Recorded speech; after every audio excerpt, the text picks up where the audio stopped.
So today's topic is salivary glands tumor. The salivary glands tumors can be either benign epithelial tumors or malignant epithelial tumors. The example of benign epithelial tumors are pleomorphic adenoma, Warthin tumor, oncocytoma, whereas the malignant epithelial neoplasm are adenoid cystic carcinoma, mucoepidermoid carcinoma, acinic cell carcinoma, or adenocarcinomas. So first we are going to discuss is the benign epithelial neoplasms. The first comes the pleomorphic adenoma. The pleomorphic adenoma, it is also known as a mixed tumor. It is the most common benign neoplasm that consists of cells exhibiting the ability to differentiate to epithelial cells or mesenchymal cells. The pleomorphic adenoma is the most common tumor of the salivary glands. So which of following is the most common tumor of the salivary glands? It's the pleomorphic adenoma. The parotid gland is the most common site of pleomorphic adenoma. So the parotid gland is most commonly affected, mostly the lower pole.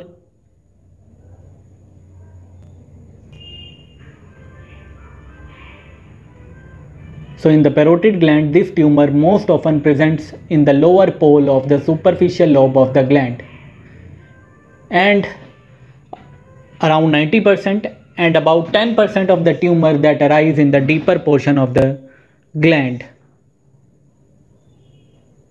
Almost 8% of the pleomorphic adenoma involves the minor salivary glands, and the palate is the most common site of the involvement. The pleomorphic adenoma, it occurs more frequently in the females than in males. The majority of the lesions are found in patient in 4 to 6 decades, and the average age of occurrence is about 43 years. So how the pleomorphic adenoma develops? The patient give a history that is a nodule, which is a small, painless, which slowly begins to increase in size and somewhat intermittent growth. The pleomorphic adenoma, particularly of the parotid gland, is typically a lesion that does not show fixation to the deeper tissue or to the overlying skin. Pain is not a common symptom of the pleomorphic adenoma, but the local discomfort may be present. The palatal glands are frequent the site of origin of tumor of this type. What are the histological features of the pleomorphic adenoma? The pleomorphic adenoma, it begins as irregular to ovoid mass with well-defined borders. The tumors in the major gland either have an incomplete fibrous capsule or are unencapsulated. The minor glands, they are unencapsulated. On the microscopic, you will be able to see a combination of glandular epithelium and mesenchymal like tissue. That is, it consists of the cells are principally the myxoid type. So these are the myxoid tumor with myxoid. The right one shows the mixed tumor with the myxoid component, and the left segment shows fibrous or epithelial component. So the myxoid and cellular component are present, or it could be predominant cellular or extremely cellular. So the pleomorphic adenoma demonstrate combination of glandular epithelium and mesenchymal like tissue. The proportion of each component varies widely. So they are divided into principal myxoid and cellular component present in equal proportion, or predominant cellular or extremely cellular. The epithelial component forms the ducts and small cyst. It contains eosinophilic coagulum, small cellular nerve sheet of cells. What are the major components? The major component in the pleomorphic adenoma are the myoepithelial cells. So they have a angular spindle appearance, eccentric nuclei and hyalinized eosinophilic cytoplasm. So they are responsible for mesenchymal-like changes. The myoepithelial cells are responsible for the characteristic mesenchyme-like changes. So these changes are brought up by extensive accumulation of mucoid material around the individual myoepithelial cells that gives a myxoid-like appearance. Now, what is the treatment of this pleomorphic adenoma? It consists of surgical excision. The intraoral lesion is treated conservatively by intracapsular excision. As it is radio resistant, so the radiotherapy is contraindicated. Next comes the Warthin tumor. The other name of Warthin tumor is papillary cyst edema lymphomatosum adenolymphoma. So which is the second most tumor of the salivary glands? The second most tumor of the salivary glands is the Warthin tumor. It is the tumor that arises in the salivary glands tissue entrapped within parathyroid or intraparathyroid lymph nodes during embryogenesis. Which tumor has a strong association with smoking? The answer is the Warthin tumor. The Epstein-Barr virus has also been implicated in the pathogenesis of this tumor. Warthin tumor, it is most common in the men.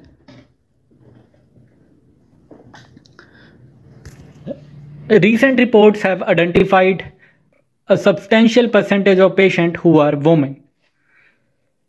This tumor presents in the 6th and 7th decade, and average age of patient at time of diagnosis of lesion was 62 years. The tumor is generally superficial. It lies just beneath the parotid capsule or protruding through it. It is not painful, is firm to palpitation, and is clinically indistinguishable from other benign lesion of the parotid gland. The macroscopic feature of this tumor are it is smooth, somewhat soft parotid mass and is well encapsulated when located in the parotid gland. Now, what are the microscopic features? This tumor is made up of two histological components. One is the epithelial and other is lymphoid tissue. So the cyst formation is common with papillary projection into the cystic space and lymphoid matrix showing the germinal centers.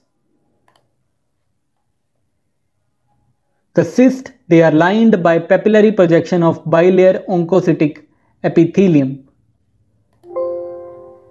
The inner layers, they are tall columnar with finely granular and eosinophilic cytoplasm with the presence of mitochondria and hyperchromatic nucleus, whereas the outer layer, triangular, they are oncocytic triangular and occasionally fusiform basiloid cells. So on high magnification microscope, you will see this kind of structure. The electron microscope will show oncocytes in the tumor cells. So these are the oncocytes and they have abundant mitochondria and nucleus. What investigation would you perform for this Warthin tumor? You can perform cellography or scintigraphy. What is the treatment? The accepted treatment is the surgical excision. Malignant transformation is rare in either the epithelial or the lymphoid component. Next is the oncocytoma. It is also known as oncocytic adenoma, oxyphilic adenoma or acidophilic adenoma, which is the rare benign tumor composed of oncocytes with granular eosinophilic cytoplasm and large number of atypical mitochondria. The answer is oncocytoma. This rare salivary gland tumor is a small benign lesion which usually occur in the parotid gland. The name oncocytoma is derived from the resemblance of this tumor to the apparently normal cells that has been termed as oncocytes. And these cells, they are found at greater number of locations including salivary glands, respiratory tract, breast, thyroid, pancreas and parathyroid and stomach. So these cells are predominant seen in the duct lining of glands in the elderly person. Now what are the clinical features of oncocytoma? It is more common in women than in men and occur exclusively in the elderly person, seen in 5th to 8th decade of life. The tumor generally measures 3 to 5 cm in diameter and has an encapsulated mass that is sometimes nodular but often multilobular.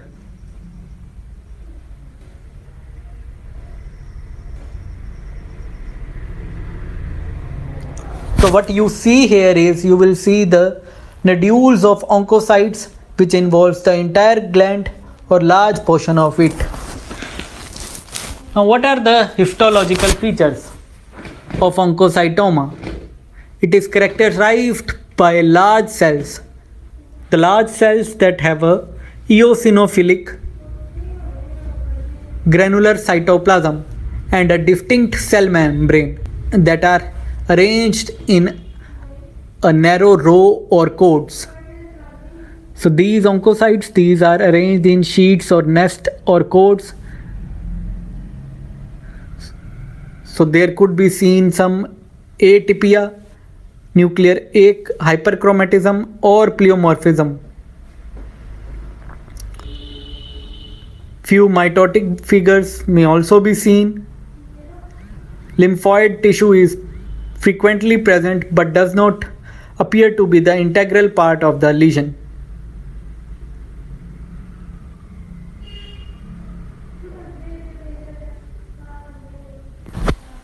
So you can see this picture showing the oncocytoma composed of uniform cells with the pink color is the cytoplasm and centrally placed nuclei.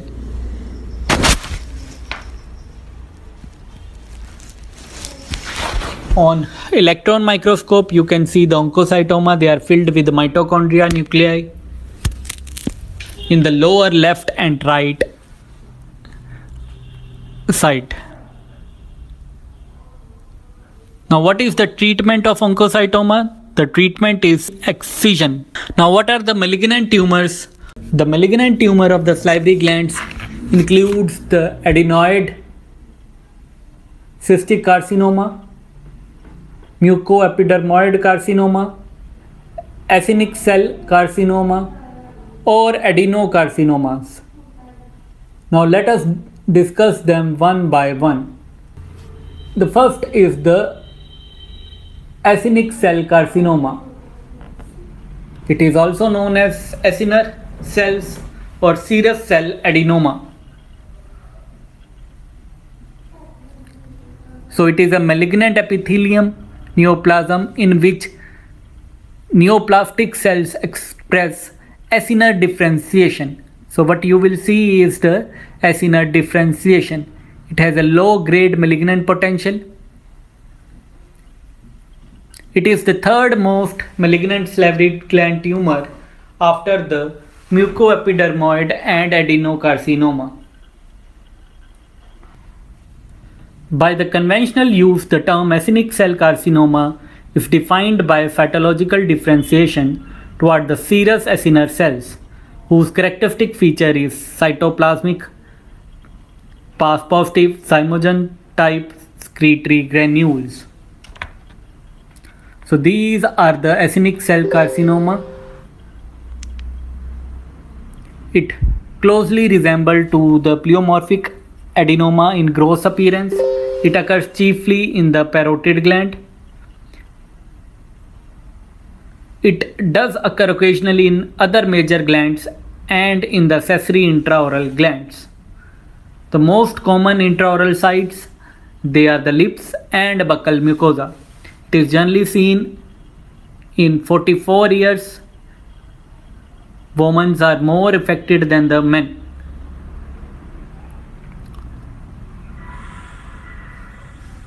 Along with the pain, you will see the muscle weakness. The facial muscle weakness may be seen.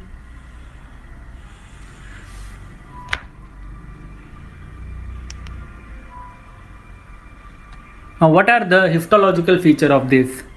The acinic cell carcinoma, it is surrounded by a thin capsule that may be composed of varying degree of differentiation. Well differentiated cells bear resemblance to the normal acinar cells, whereas the less differentiated cells will resemble embryonic ducts and immature acinar cells. Fourth type of growth pattern may be seen. They are solid, papillary, cystic, follicular or microcytic. The most characteristic cells seen has a feature of serous acinar cells with abundant granular basophilic cytoplasm and round dark stained eccentric nucleus. There may be seen intercalated duct-like cells that are smaller and are vacuolated. The treatment of acinic cell carcinoma is mostly surgical. Next comes the mucoepidermoid carcinoma. The mucoepidermoid carcinoma, it is the malignant epithelial tumor. So it is composed of both mucus secreting cells and the epidermoid cells. It is the most common malignant neoplasm observed in major and minor salivary glands. Parotid gland is the most common site of occurrence. Intraorally, you will see the most common involvement site is palate, then buccal mucosa, tongue and retromolar area. It is generally seen more in females around 3rd to 5th decade of life. Which one is the most common malignant salivary gland tumor of children? It's the mucoepidermoid carcinoma. Prior exposure to the ionizing radiation appears to increase the risk of developing mucoepidermoid carcinoma. It arises from reserve cells in the interlobular and intralobular segment of salivary duct. The tumor of low-grade malignancy has pleomorphic adenoma-like features, like it is slow, enlarging, painless mass, the size that never exceeds 5 cm in diameter and is not completely encapsulated, and it contains cyst, mucoid material. How are the tumor of high-grade malignancy? They will be rapid growing, they will involve facial nerve palsies, there will be trismus, drainage of ear, difficulty in swelling, numbness and involves numbness of adjacent areas and ulceration. And it may metastasize to the regional lymph nodes. There may be distant metastasis to the lung, bone, brain and subcutaneous tissue that are more common. Now, what are the histological features? 3 types of histological appearance could be seen. That could be mucus secreting cells, epidermoid type or intermediate type.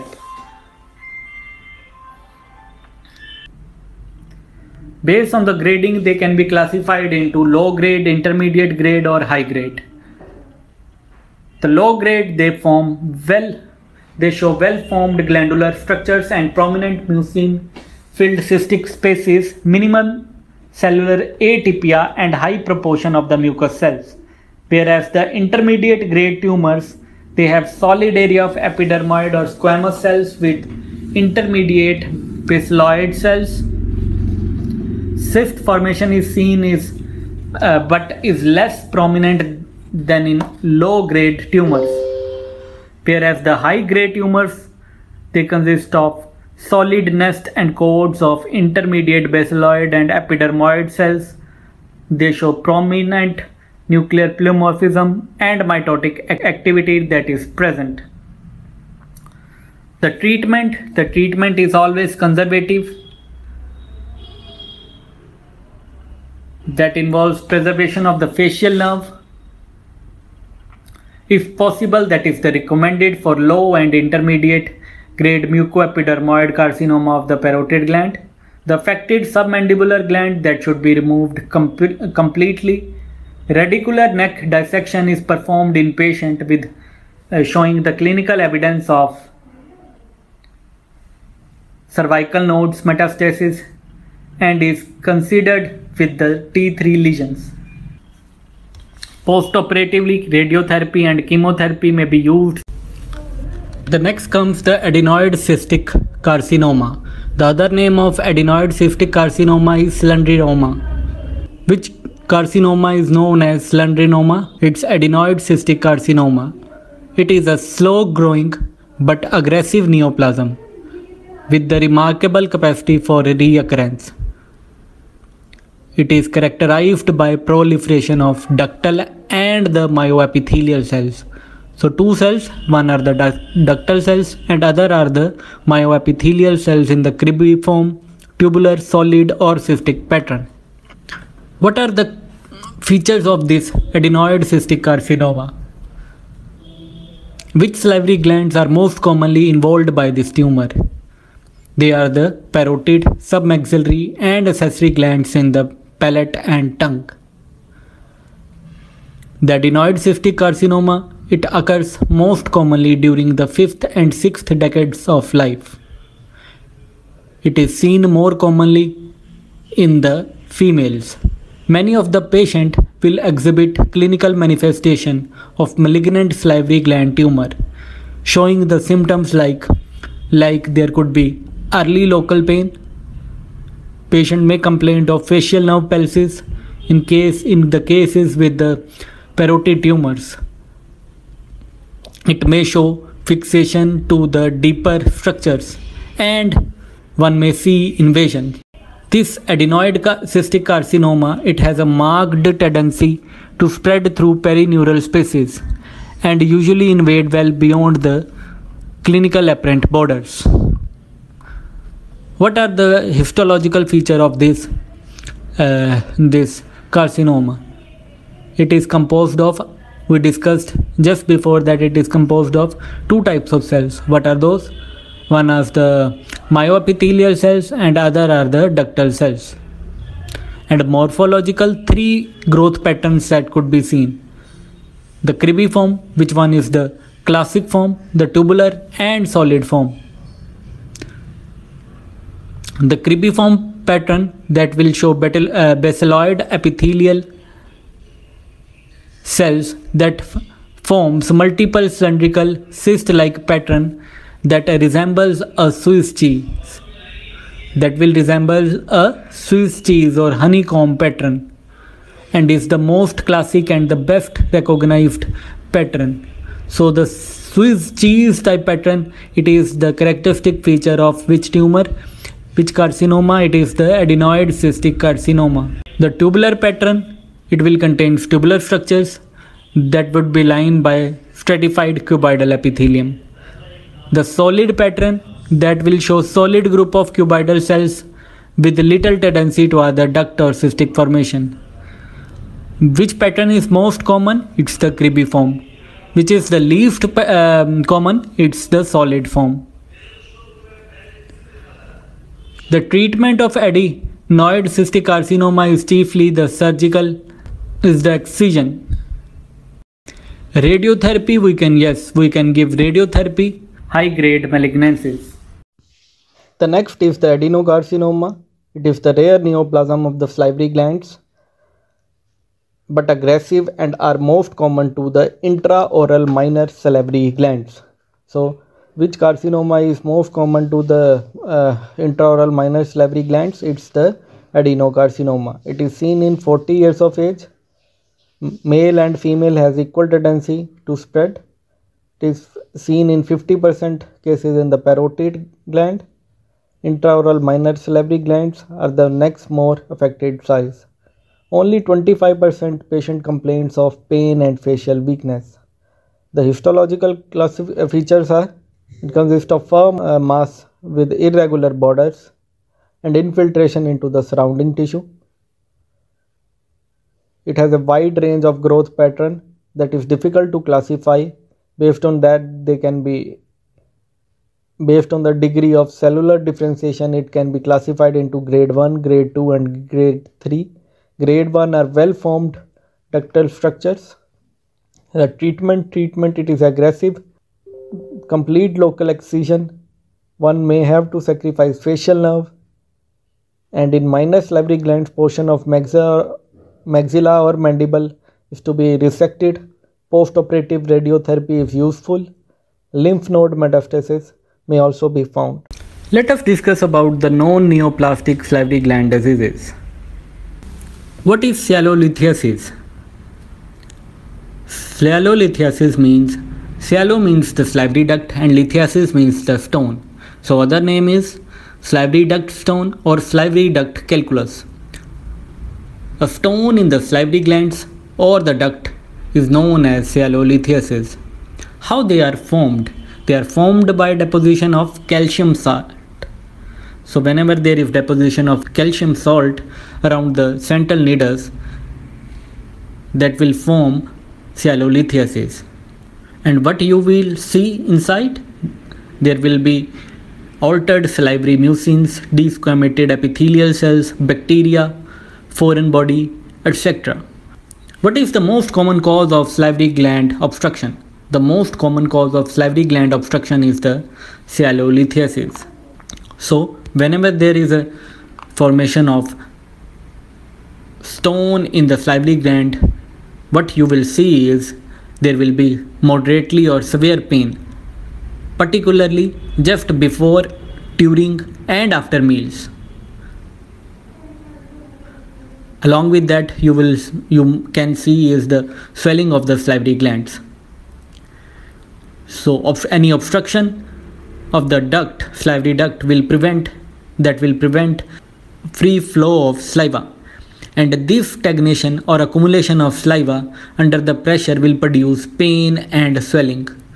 So this swelling is diffuse, and you may sometimes feel a firm palpable mass that is present in the duct or gland. So how can you see these stones? They may appear in the dental radiograph, particularly by the use of sialography. Sometimes these stones are not radiopaque. Sialolithiasis may occur at any age but is more common in the middle-aged adults. Sialolithiasis is seen in which glands? It is seen majority in the submandibular glands. So why submandibular gland is most commonly involved? It can be due to either anatomical factors or physiochemical factors. Anatomical factors include the length and irregular course of the Barton duct, greater size and position of the orifice. The orifice is much smaller than the duct lumen. The physiochemical factors include the high mucin content of saliva, greater degree of alkalinity with high percentage of organic matter, or greater concentration of calcium and phosphate salts. So these stones are usually yellowish or yellowish brown in color. They mainly consist of calcium phosphates and small amount of calcium carbonate, organic material or water. The smaller calculi, they may be sometimes removed by manipulation or by increasing the salivation. How can you do that? By sucking a lemon. That can lead to expulsion of the stone. IV antibiotic is given to prevent the bacterial infection that can occur due to the persistent obstruction of the duct. The larger duct, they are they require surgical removal. Other therapy that we can use is piezoelectric shock wave lithotherapy, that may be an alternate to the surgical removal, or the salivary gland endoscopy and radiological guided basket retrieval. These are the newer methods that can be used. Next comes the xerostomia. So what is the term? What does the xerostomia term means? Xero stands for dry and stomia means mouth. Xerostomia is the term that is denoted for the dry mouth. So in this condition there will be subjective clinical condition of less than normal amount of saliva. So in this disease what you will see is less amount of saliva is secreted as compared to the normal one. What causes xerostomia? A simple way of classifying the cause of xerostomia is as temporary or permanent. The temporary cause could be psychological, anxiety and depression. They are well recognized as cause of reduced salivary flow. Duct calculi, a blockage of duct of major salivary glands, commonly the submandibular gland, can produce dryness on the affected side with the pain and swelling on the affected side. Sialoadenitis, it is a term that denotes the inflammation of the salivary glands that can reduce the salivary secretion.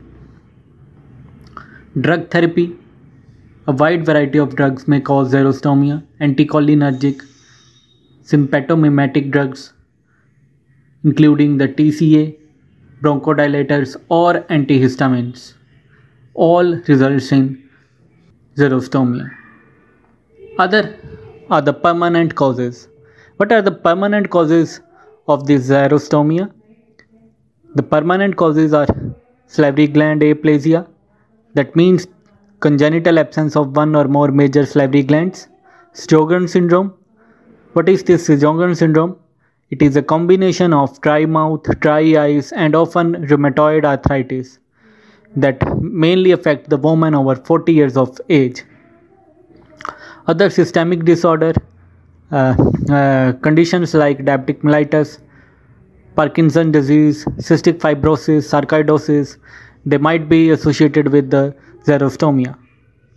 Radiotherapy, therapeutic radiography of the head and neck tumor, they can cause the reduction in the salivary flow. So in case of radiology induced, what you will see is there will be ionizing radiation that shall be given to the head and neck region for the treatment of cancer, that will result in pronounced changes in the salivary glands. This degree of damage is dose time volume factor related. The radiation sensitivity involvement most commonly involves the parotid gland, then submandibular gland and then the sublingual gland. So both the stimulated as well as the unstimulated salivary flow rate decreases with increasing radiotherapy. Again, pharmacologically, drugs that causes xerostomia are anticonvulsant, antiemetic, antihistaminic, antihypertensive, antispasmodic.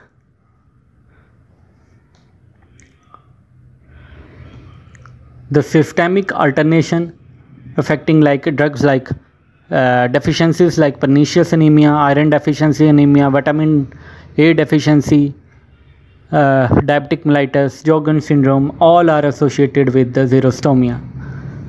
Local factors: decreased mastication, smoking, mouth breathing. Developmental defects like abnormality of salivary glands, tumor, autoimmune states, all are related with the xerostomia. Now, what are the clinical symptoms that are associated with this xerostomia? So there will be increased thirst, increased uptake of fluid, especially while eating.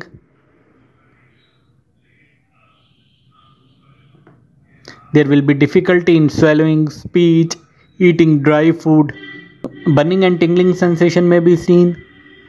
Abnormal taste in the mouth as well as salivary gland enlargement. So in case of the chronic xerostomia, what you will see is patient with the rampant dental caries. There will be subsequent loss of teeth. Moreover, patient with the xerostomia will have difficulty with the artificial dentures, as well as denture appliances are extremely disagreeable against the dry mucosa and cannot be tolerated by these mucosa. There will be hypofunction of other secretory glands, blurred vision, itching, burning sensation in the eye. There will be drying of the lining mucosa. The tongue may show atrophy of the papilla. There may be inflammation, fissuring, cracking of the tongue may be seen. The most important is the increased incidence of dental caries. Candidiasis may be seen. The residual saliva which will remain is foamy, thicker and droppy. Now, how can you manage patient with a xerostomia? The treatment will include, we will divide into 5 categories. Number 1 comes the preventive therapy. Second is the palliative treatment. Third is we can stimulate salivary stimulation by local or topical way, or by systemic way. We can give therapy directed at an underlying systemic disorder. So in the local stimulation, we can the patient can use chewing gums, mints, paraffin, citric acid that will stimulate saliva. The disadvantages of it are, the effects are generally short-lived. Frequent application can be inconvenient. Citric acid may irritate oral mucosa. Systemic stimulation we can give is bromhexine, that is mucolytic and mucokinetic, that is capable of inducing thick copious bronchial secretion. Pilocarpine can be given. It is a cholinergic parasymptomatic agent, so it will increase, what it will do is it increase the secretion of exocrine gland and will affect sweat salivary glands, lacrimal, gastric, pancreatic, intestinal and mucosal cell of the respiratory tract. Systemic treatment we can give is the salivary substitute. What are the salivary substitute agents? Like carboxymethyl cellulose or hydroxyethyl cellulose. They will act as lubricant, and the drugs that are causing xerostomia should be discontinued. The management includes sweet and tart food that helps to produce more saliva, sucking of the sugar-free candies, sucking ice cubes, avoid dry fruits such as cookies, toast, crackers, avoid chocolates, peanut butter, pastries, avoid over salty food, and what important is drink frequently.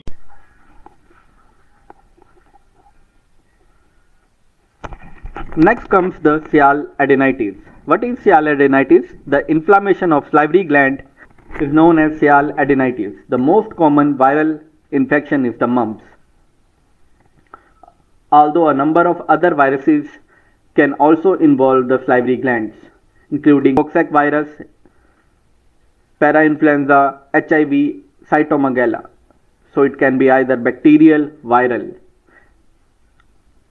So the most bacterial infection, they arise as result of ductal obstruction or decreased salivary flow. The most common cause of sialadenitis is the recent surgery, especially the abdominal surgery, after which an acute parotitis, that is surgical mumps, may arise, because the patient has been kept without food or fluid and received atropine during the surgical procedure. That can produce xerostomia as a side effect. What is the most common acquired cause of the acute bacterial sialadenitis? It is Staphylococcus aureus or Streptococcus species. The hospital acquired infection, they are mostly associated with S. aureus. Now, what are the clinical and radiological features of the acute bacterial sialadenitis? It is most common in the parotid gland. It is bilateral. The affected gland is swollen and painful. A purulent discharge may be observed from the duct orifice when the gland is massaged. A recurrent ductal obstruction that is most commonly caused by sialolith can lead to chronic sialadenitis. Periodic swelling and pain that occur within the affected gland, usually developing at the mealtime when the salivary flow is stimulated. What is subacute necrotizing sialadenitis? It is the form of salivary inflammation that occurs commonly in the teenagers and young adult. Now, what are the histological features? Patient with the acute sialadenitis, there will be accumulation of neutrophils within the ductal system and acini. Chronic sialadenitis that is characterized by scattered or patchy infiltration of salivary parenchyma by the lymphocytes and the plasma cells. The subacute necrotizing sialadenitis that is characterized by heavy mixed inflammatory infiltrate that consists of neutrophils, lymphocytes, histiocytes and eosinophil.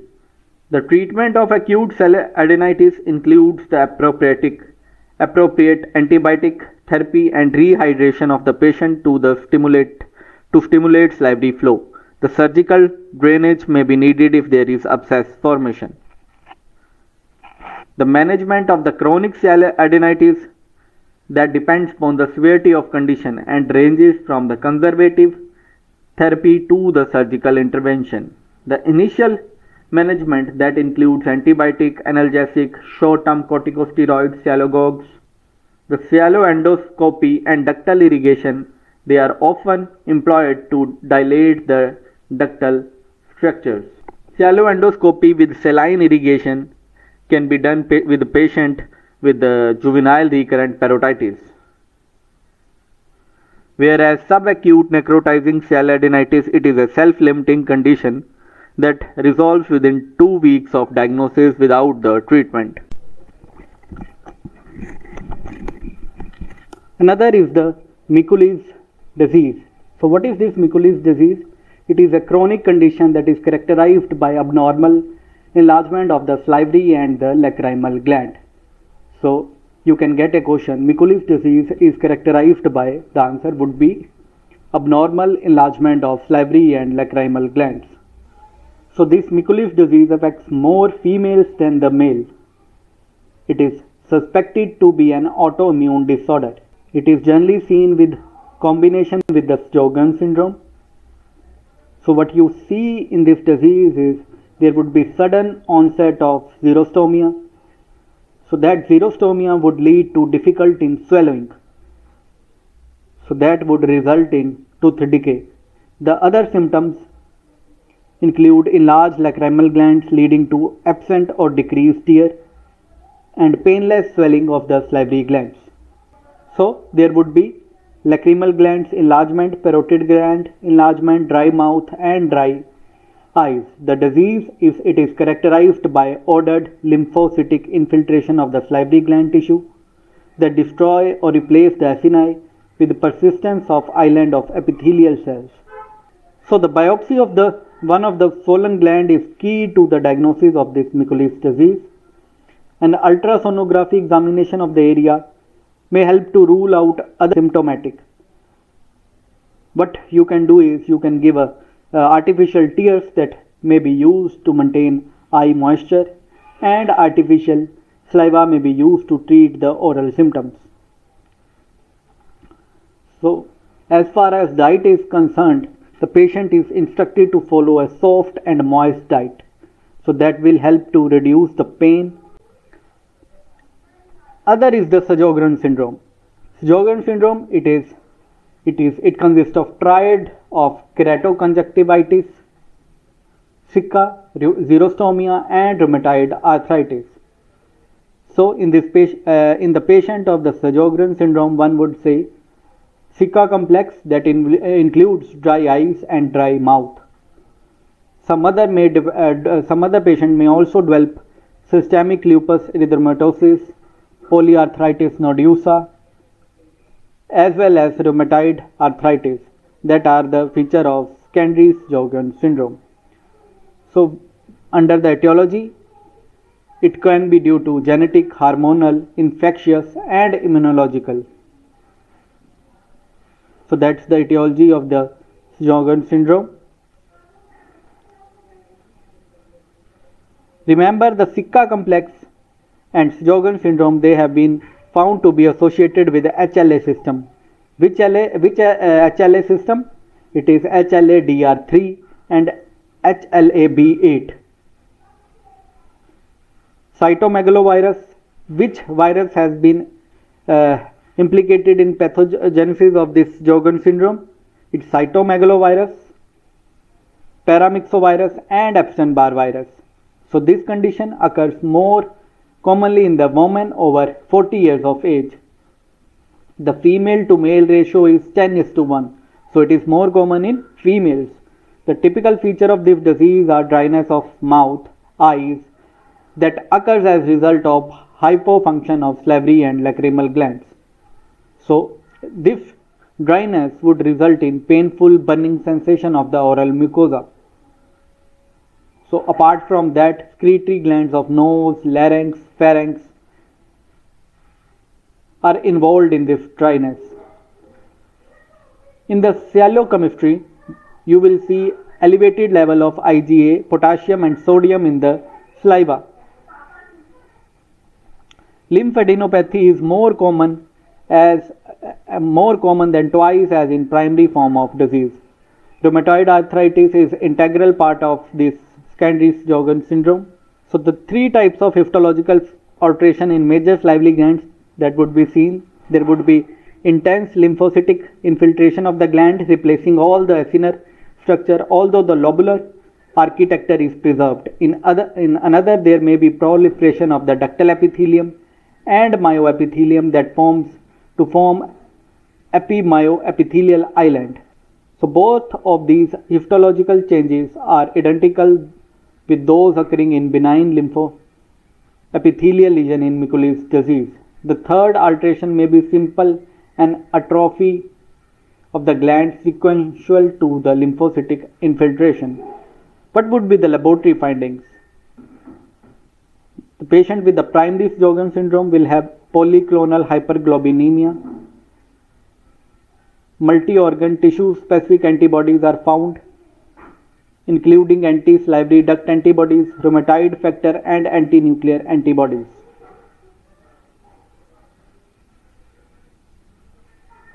The radiological feature, the important is that you would see a cherry blossom or branchless fruit laden tree appearance. What is that? On the cyalography, that will demonstrate the formation of punctate cavitary defects that are filled with the radiopaque contrast media. So these filling defects have been said to produce cherry blossom or branchless fruit laden tree. Treatment, there is no satisfactory treatment for this. Most patients are treated symptomatically. Ocular lubricants, we can use artificial tears like methyl cellulose can be used. Dental caries is a common complication, so frequent fluoride application we can use. There is no specific treatment for the enlargement of the salivary glands. Surgery has been employed, but it is generally recommended in patients only with discomfort.